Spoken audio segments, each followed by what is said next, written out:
स्वागत है आप सभी का इस दिव्य गाथा में, जहां महाकाल और उज्जैन की आभा आलोकित होती है।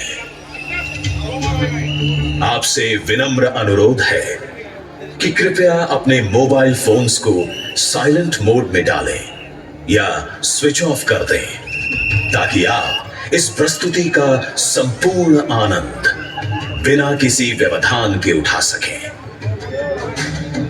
इस शो के प्रस्तुतकर्ता हैं उज्जैन स्मार्ट सिटी लिमिटेड। निष्पादक हैं मध्य प्रदेश पर्यटन। तो प्रस्तुत है महाकाल की शक्ति, उज्जैन की भक्ति।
ब्रह्मांड की सबसे प्राचीनतम कहानियों में से आज हम वो कहानी सुनाएंगे जिसका सृजन पूरे ब्रह्मांड के सृजन से पहले हुआ।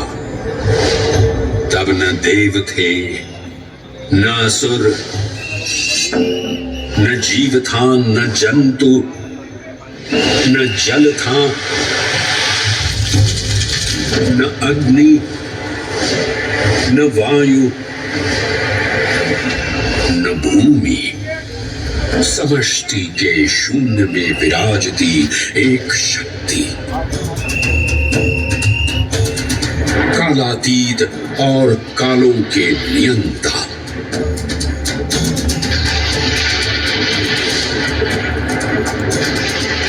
विधाता भी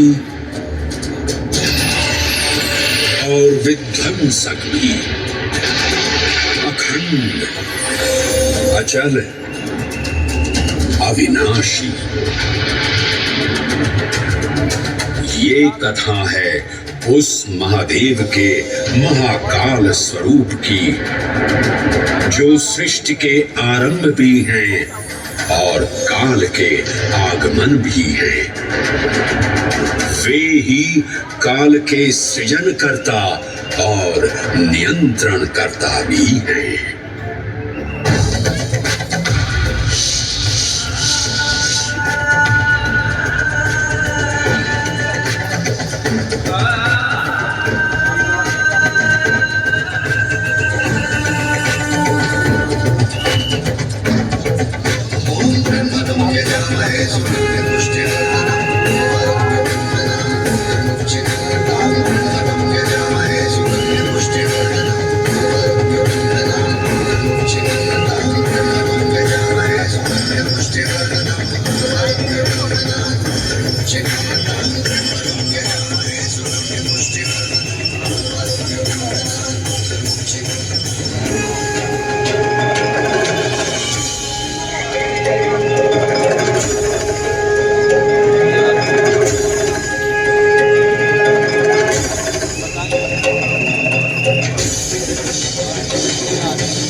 निर्विकार होते हुए भी अपनी माया से विराट विश्व का आकार धारण करने वाले महाकाल,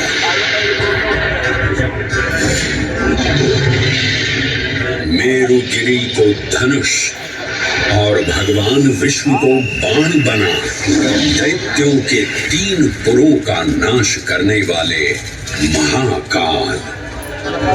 वो महाकाल जो तीनों लोकों में विद्यमान सभी शिवलिंगों में प्रधान है।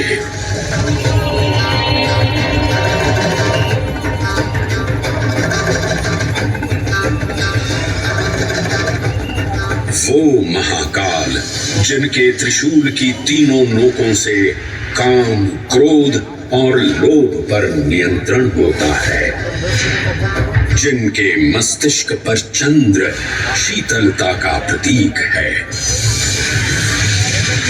और जिनकी सवारी नंदी के 4 चरण सत्य, दया, दान और तप का चिन्ह है।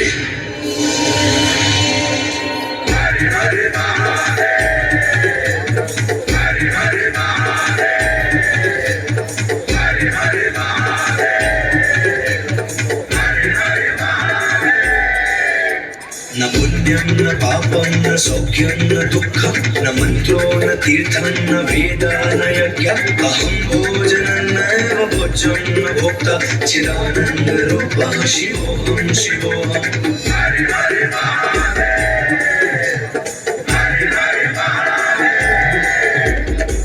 निर्विकल्पो निराकाररूपो विभुत्वान् च सर्वत्र सर्वेन्द्रियाणां न चासङ्गतं नैव मुक्तिर्न मे चिदानन्दरूपः शिवोऽहं शिवोऽहं चिदानन्दरूपः शिवोऽहं शिवोऽहं चिदानन्दरूपः शिवोऽहं शिवोऽहं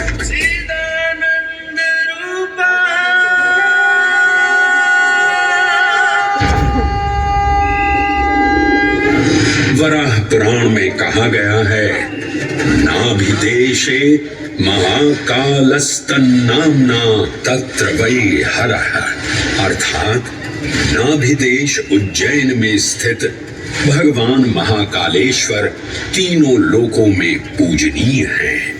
आकाशे तारकामलिंगम पाताले हाटकेश्वरम मृत्युलोके महाकालम सर्वलिंगम नमोस्तुते। आकाश में तारक लिंग के रूप में, पाताल में हाटकेश्वर के रूप में और मृत्युलोक में महाकाल के रूप में स्थित भगवान शिव को प्रणाम। समस्त लिंग स्वरूपों में विद्यमान भगवान शिव को सादर नमस्कार। नाभिदेश उज्जैन का अटूट बंधन है महाकाल के साथ, जो महाकाल स्तोत्र में उल्लिखित है। उज्जयिन्यां महाकालम महाकालेश्वरम हरम महाकालम महायोगिनम नमामि पार्वती पतिम। तो चलिए मैं आपको कथा सुनाता हूँ किसी महान उज्जैन नगर की। उज्जैन, जिसे संस्कृत साहित्य में अवंतिका, विशाला, कुशस्थली, पद्मावती, कनक श्रृंगा, स्वर्ण श्रृंगा, प्रतिकल्पा, कुमुदवती और अमरावती के नाम से पुकारा गया। उज्जैन, जो मनुष्य को मोक्ष प्रदान करने वाली 7 नगरियों में से एक है। उज्जैन, जहां 84 महादेव का आशीर्वाद प्राप्त है। उज्जैन, जिस पर सदा ही कृपा रहती है महाकाल की।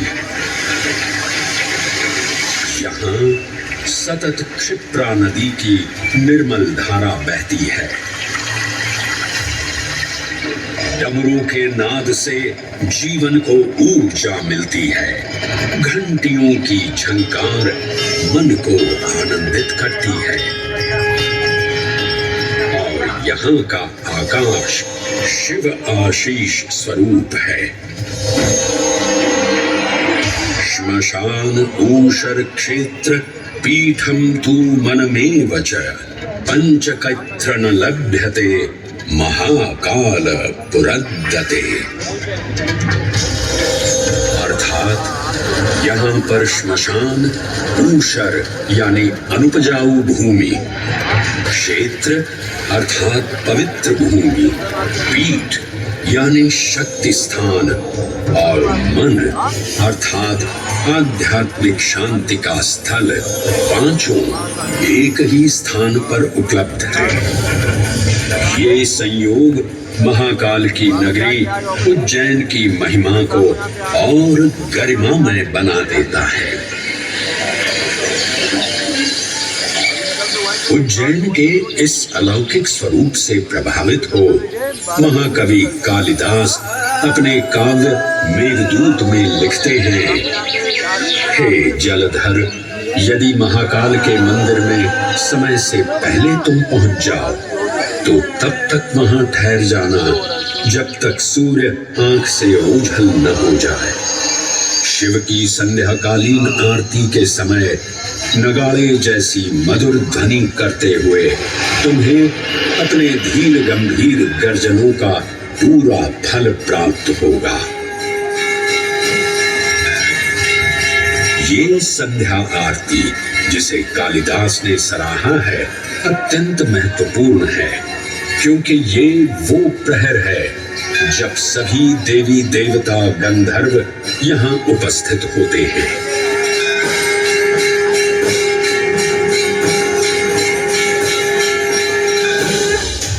उज्जैन की महिमा अद्वितीय है।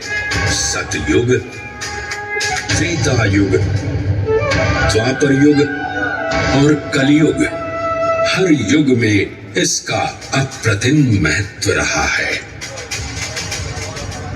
इस काल यात्रा में सबसे पहले आपको सतयुग के उस कालखंड में ले चलता हूं जहां देव और दानव एकत्रित हैं समुद्र मंथन करने के लिए। मन की आंखों से कल्पना कीजिए, भगवान विष्णु ने कूर्म का रूप ले मंदरांचल पर्वत को अपनी पीठ पर उठा रखा है। सागर से विकराल लहरें उठ रही हैं, मेघ भयानक गर्जना कर रहे हैं। देव और दानव वासुकी सर्प को नीति बना और मंदार पर्वत को मथनी बना सागर को मथ रहे हैं कि तभी जल का पाप कालकूट विष निकलता है और पूरी सृष्टि को अपने ताप से झुलसाने लगता है। इस भयावह स्थिति ने देवताओं और असुरों के बीच हाहाकार मचा दिया। ये कैसा अनर्थ है? लक्ष्य था अमृतत्व का, पर अब मृत्यु की विकराल छवि हमारी आंखों के समक्ष मंडरा रही है। इस भयंकर संकट से केवल वही उद्धारकर्ता मुक्ति दिला सकते हैं जो समस्त विश्व के परम संरक्षक हैं। तभी सब महादेव की शरण में जाते हैं और पुकार लगाते हैं, ओम नमो भगवते रुद्राय। और फिर तुष्टा महादेव भक्तों की गुहार सुनते हैं, कैलाश से उतरते हैं, विष को अपनी अंजुलि में भर अपने कंठ में धारण करते हैं।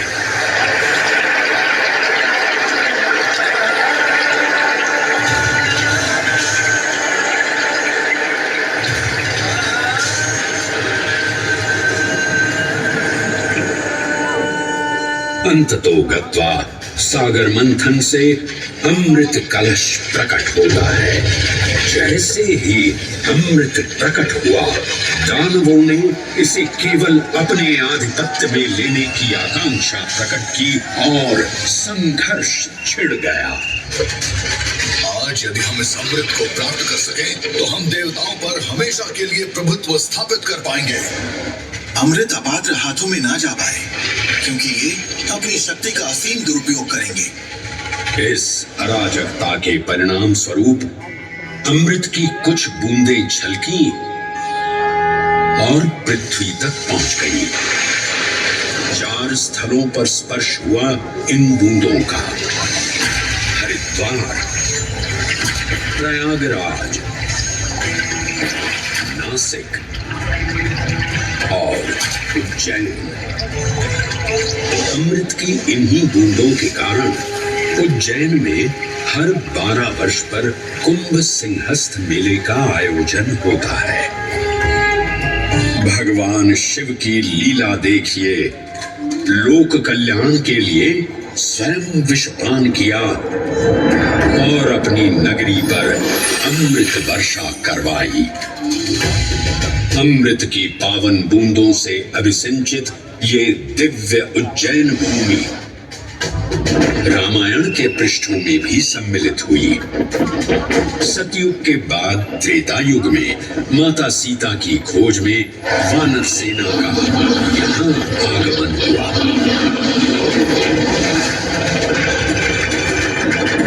समय की इस यात्रा के माध्यम से अब प्रवेश करते हैं वाल्मीकि रामायण के किष्किंधा कांड में।